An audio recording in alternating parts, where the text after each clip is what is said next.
तुम अपनी मस्जिदों में खड़े होकर नमाज नहीं पढ़ सकोगे, अपने मदरसों की हिफाजत नहीं कर सकोगे, अपने मरकजों की, अपने खानकाहों की हिफाजत नहीं कर सकोगे। एक ही घर से 80-80 वोट डाले जा रहे हैं। राहुल गांधी ने पूरे सबूतों के साथ इलेक्शन कमीशन ऑफ इंडिया को एक्सपोज किया है।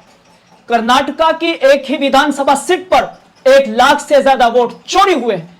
कर्नाटका का एक ही आदमी 4 बूथों पर वोट डाल रहा है। कर्नाटक का रहने वाला कर्नाटक में भी वोट डाल रहा है और महाराष्ट्र में भी वोट डाल रहा है।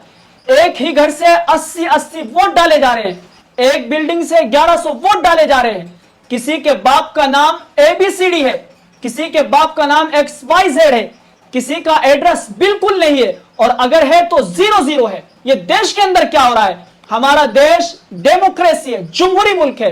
और ये याद रखिए कि लोकतंत्र, जमहूरियत, प्रजातंत्र किस बिना पर खड़ा है? क्योंकि संविधान ने हम सबको एक अधिकार दिया है वोटिंग का, अपने जनप्रतिनिधि चुनने का। वोट के जरिए हम अपने MLA MPs चुनकर सदन में भेजते हैं।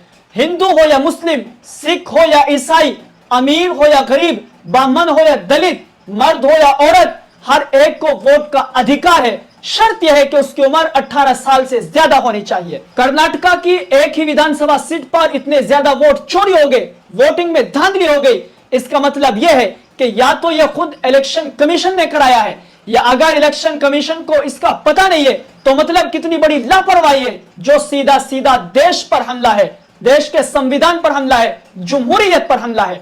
और मैं मुसलमानों से कहता हूं, अगर तुम ये समझते हो कि इस मसले से हमारा कोई लेना देना नहीं है, ये राहुल गांधी का मसला है, ये विपक्ष का मसला है, तो याद रखना आने वाले सालों में तुम्हें वोटिंग का कोई अधिकार नहीं होगा। तानाशाही का दौर होगा।